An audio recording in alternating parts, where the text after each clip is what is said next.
Mayor साहब तो देखनी सुन कि वहाँ के प्रतिबद्धता कैले रहनी कि पर्सा जिला के नमूना गाँव पालिका ही बनाम, लेकिन अभी तक ले पालिका में वैसन का वहाँ के कोनो योजना ना देखनी सन। ओमे वास्तव में केकर कमी के चलते वैसन ओमे का बा योजना देखी हमने का कैले बानी सन कि अभी साधारण बोर्ड के बैठक से एकरा 15 दिन के पहले बैठक से हमनी के बाल विवाह रोके खातिर हर आदमी जेकर 20 बरस पारी हो गई वो लड़की के अगर शादी करता रहन तो ओकरा लिए हम 45,000 एक मुठ से देम सन कह के ये हमनी के मेयर साहब हमनी के बोर्ड निर्णय कैले बा से बाल विवाह में शादी ना हो कह के। दोसर का कि हमनी के कैंसर के 1 लाख देम सन। ओकरा बाद में हमनी के जौन भारी रोग के बा कैंसर हो गई, मुटुक रोग हो गई, ओकरा बाद में ओकरा ऑपरेशन करे के बा तो ओकरा के 1 लाख अनुदान देम सन। तेसरका का बात बा कि हमनी के बोरिंग के व्यवस्था हमनी के मेयर साहब बहुत जल्दी कर रहल बानी। जौन पोल गड़ाइल बा उमें तार ताने के बाद आ रहल बा। अभी रह गई कि हमनी के तनका अपने में हाकिम लोग चेंज हो गई, हाकिम दोसर आ गई, तनका हमनी काम रुक गई कह के वही से तनका हमनी के विलम्ब बा। वास्तव में जौन हमनी के सोच पहिलका रहे वो सोच से अच्छा सुधार होई कह के अभी तक वैसन गति नहीं आइल, वो हमने के तनिया कमजोरी बा। अभी अपने देखा था सूर्य दैनिक ऑनलाइन मीडिया और हम अपने के साथ फिर से उपस्थित हो चुकल बानी कार्यक्रम प्रस्तुता भगवान कुर्मी। आज हमने पकहा मैनपुर गाँव पालिका के संदर्भ में विशेष बातचीत करे खातिर आ चुकल बानी सन और विशेष करके हमने पकहा मैनपुर गाँव पालिका वार्ड नंबर 4 के बारे में चर्चा करें सन। आज हमनी के रूप में वार्ड नंबर 4 के वार्ड अध्यक्ष ढेड़ी प्रसाद यादव जी सबसे पहले हम वहाँ के कार्यक्रम में स्वागत करें। स्वागत बा अपने के। धन्यवाद बा। का हाल बा अपने के? हमार हाल ठीक बा। अभी अवस्था कैसन बा वार्ड नंबर 4 के? एकदम ठीक बा। अपने दोसरका बार निर्वाचित भइल बानी वार्ड में, लेकिन अभी देखल जाओ तो अपने कार्यकाल के 6 बरस पुगे जा रहल बा, लेकिन अपने के अभी तक के लोकप्रिय काम कथी कथी कैले बानी? लोकप्रिय में का हम कैले बानी कि सबसे प्रथम गांव में अपना 18 फीट तूर के आ जगह फैला के 18 फीट रोड ढोलले बानी। ओकरा बाद में वो टोल में रोड नाला बनैले बानी, रोड बनैले बानी, ये हम काम कैले बानी। और विद्यालय हो गई, स्वास्थ्य में हो गई, एमे अपने के कुछ विकास के योजना चलल बा कि ना? का बा कि भेलहा में हम बाउंड्री न रहे बाउंड्री बनवैनी, खेसराहा में बाउंड्री बनवैनी। अभी हम अपना स्कूल जौन हमारे ब्रह्म स्थान बा वो में इथी राष्ट्रपति के पैसा से वो काम हमनी के 25% से जोर से हो गई बा आ हो रहल बा, काम निमन शुरू हो रहल बा। वो काम अपने ठेकेदार के मार्फत करावेनी कि अपने वार्डा कार्यालय के ही हिसाब से करावेनी? ना, वार्डा का भोक्ता कमेटी के मार्फत होला। कितना के कमीशन लेके अपने काम करावता नहीं? कहाँ कमीशन? सरकारी संपत्ति में कमीशन रही। जनता के तो आरोप बा कि पकहा मैनपुर गाँव पालिका में एकदम कहल जाओ तो हर एक सेक्टर में देखल जाओ तो कमीशन के चल खेल होला, बिना कमीशन के कोनो कामे ना होला। हम गाँव पालिका जिम्मा ना लेम, अपना वार्ड में वैसन भ्रष्टाचारी या कोनो वैसन काम चहल पहल ना होला। अपने कहनी है कि अपने के वार्ड में भ्रष्टाचारी चाहे वैसन का चहल पहल काम ना होला, लेकिन अपना ही के वार्ड में ये 4 नंबर वार्ड में सुनतानी सन और सामाजिक संजाल में भी देखनी सन कि अपना ही के संरक्षण में ही खुलेआम भट्टी संचालन में बाटे। का ओमे कितना के सच्चाई बा? ओकरा बारे में हम बहुत जगह कह भी दिले बानी। ओकरा बाद में बॉर्डर पर बा, कबो नेपाल में चुआला, कबो इंडिया में चुआला, दिक्कत तनका हो जाला। वास्तव में वो भट्टी के करो? वास्तव में भट्टी तो शिव शंकर के नाम से रहे भट्टी, वो मर गए कह के। अब ओकरा बाद में उनकर बेटा चलावला कि कोला के नाम से बा थाने के मने भट्टी चुएला। वास्तव में मने वो मर गई, लेकिन अभी चलावत के बा? अभी चलाओ तो वह धामुई शर्मा बा, धामू शर्मा भट्टी से धामुई शर्मा बा। लेकिन यहाँ तक जनता के आरोप बाकी अपना ही के संरक्षण में भट्टी चलला, अपना के सेटिंग बा कह के? ना, हमार संरक्षण ना, हमार सेटिंग ना हो। हम वास्तव में बार बार ओकरा के तुड़वावे नहीं, अब बार बार फिर पैसा के खेल से फिर बना लेला, फिर चलावला। हरदम वही में हम तो लागल ना रहे, मैंने हरदम टूटी या हरदम बनाई पैसा के खिया के। अपने भट्टी बंद करावे खातिर कुछ कैले बानी कि ना अभी तक? एकरा पहले हम तो लिख के उनका सब माइंटी में सिग्नेचर करैले बानी। हम क्लब के अध्यक्ष तौने बेरा माइंटी में हमारे सिग्नेचर करा के से हम भट्टी ना चुआ इंडिया नेपाल के दूर के बैठा के हम वो बड़ा कैले रहनी, वो अनुसार से भी भट्टी बंद ना कैले। अपने गाँव में कोनो तालमेल नहीं है? कोनो हमारे तालमेल नहीं है। लेकिन इसे वार्ड के लोग कहला कि ढेड़ी मुखिया जी के ही संरक्षण में, नेपाली कांग्रेस के नेता लोग के ही संरक्षण में ही भट्टी चलता है। अपने कहते कि ऐसा का कुछ नहीं के? वैसन कि हमरे विरोध में वो चुनाव लड़न, खाली लोग तो चुनाव लड़लन, वो हमार कैसे आदमी हो जाइए? हमारा विरोधे में कुछ चुनाव लड़लन, वो भी वार्ड में लड़लन, एक बार गाँव पालिका प्रमुख में लड़लन, अब फिर पाल वार्ड में लड़लन कह के, तो हमारा से कैसे उनका गठबंधन हो जाए?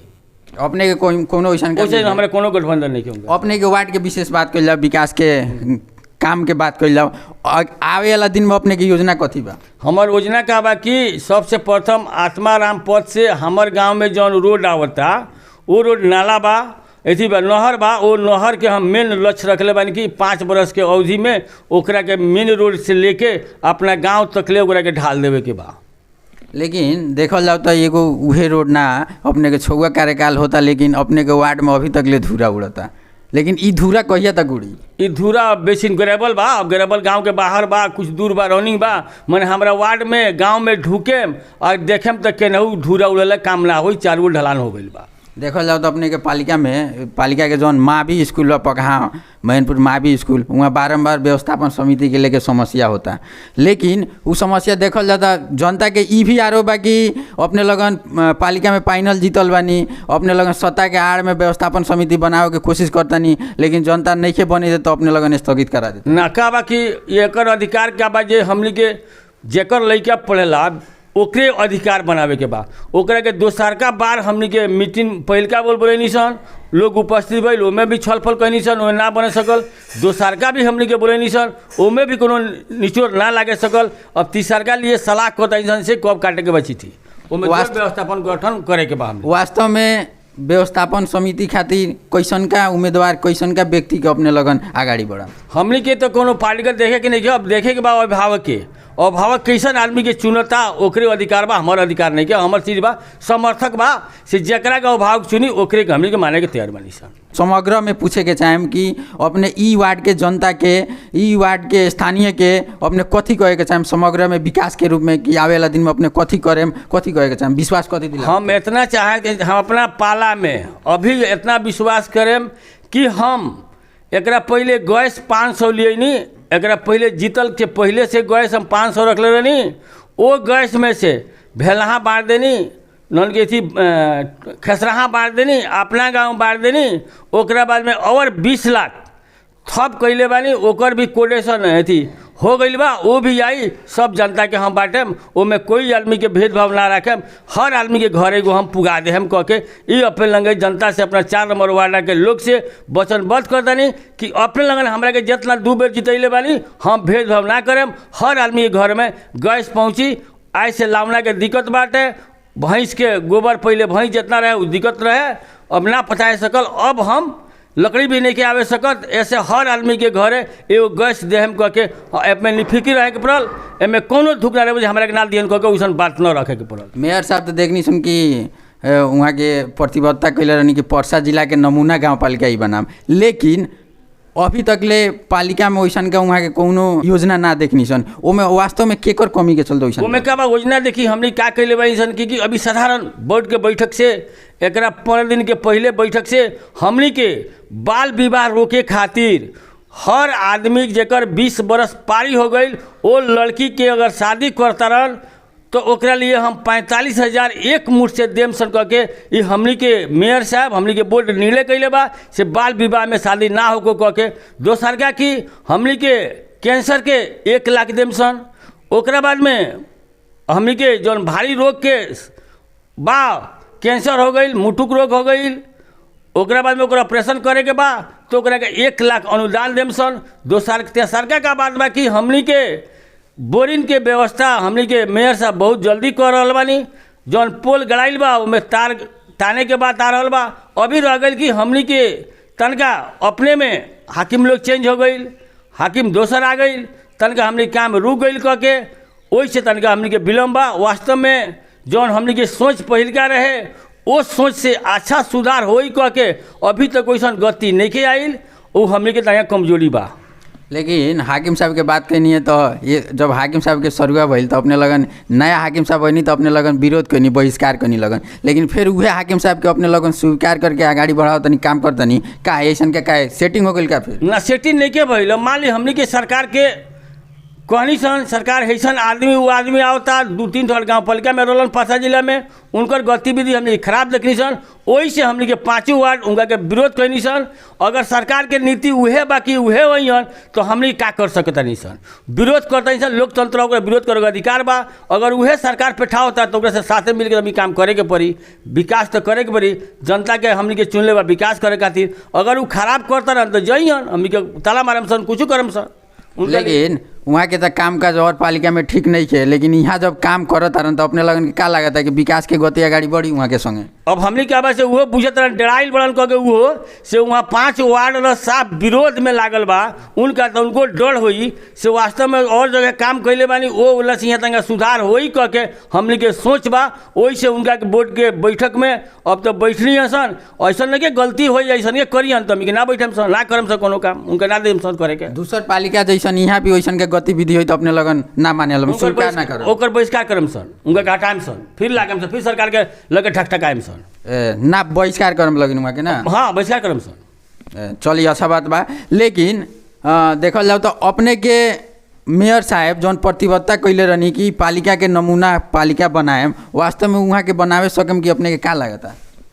अब देखी एक ही आदमी से तो कुछ ना हो के सकी मैंने सोच बा बनावे के। देखी मेयर साहब तो दानी हों एमे कोनो दू मत नहीं के मन एक काम में तनका वहाँ के सोच तनका गड़बड़ होता उतना नहीं की पहुँच सकत। धीरे धीरे कहीं सुधार हो जाए कि यह रूप के चाहना रखले बा इंसान। अब उतना अभी 9 महीना भइल 10 महीना प्रश्न ना कर सके हमसे बनी कि ना बनी मैंने हमनियों के सोच बा कि पका मेहनपुर गाँव पालिका में हमने के पूरा जीतल बा एगो टीम वास्तव में नमूना गाँव पालिका होको कह के आदमी सोच रखले बा। चलिए हम फिर से अपने को वार्ड के तरफ लेके चले। मेयर साहब कथी करता रहन उ तो समय बताई वहाँ के नया नया बनी, लेकिन अपने दूसर के कार्यकाल में बनी का अपने अपन वार्ड के ई पालिका 5 गो वार्ड में नमूना वार्ड बनावे सकम कि एकदम नमूना बनावे सकम। ऐसे कहा कि हमरा शिक्षा और स्वास्थ्य पर 2 गो पर हमार ध्यान बाटे। ये 2 गो में बहुत जल्दी सुधार होई। पहले से स्कूल की भी अभी सुधार हो गई बा। कुछ तनका हमें के दरबंदी कमी बा और रूप से अभी हमें गाँव पालिका से सहयोग मांग के अपन वार्ड से राके ओकर पूर्ति क्रम से पढ़ाई में कोनो जो नहीं। अस्पताल में देखी अपने के सामने बाकी अभी अस्पताल में बाहर से पैसा लिया के 70 लाख के अस्पताल बनी है और पहले से बहुत सुधार हो गई बा। सुधार हो गई बा, अस्पताल बन गई बा, लेकिन अस्पताल के भवन नया बनता, अस्पताल में कर्मचारी लोग नया आवता, कर्मचारी लोग बढ़ते जाता, लेकिन अस्पताल में दवाइए ना होला। ऐसा भी हमने सुने ना ओके पैसा रखले बा इंसान ओकर दवा खरीदाता वैसा दिक्कत अब नहीं के। अगर सुनले बानी तो तनका गलती बा। ऐसे अब दवा के कोनो कमी नहीं वैसा का कोनो समस्या नहीं वैसा समस्या नहीं। पालिका में जो 5 गो वार्ड बा में नमूना वार्ड अपने बना सके कोशिश करम बनी अपने के लागत कि बन जाई ओमे कौन भारी बात बा। चलिए धन्यवाद बा अपने अपन समय देनी हमरा के। धन्यवाद थैंक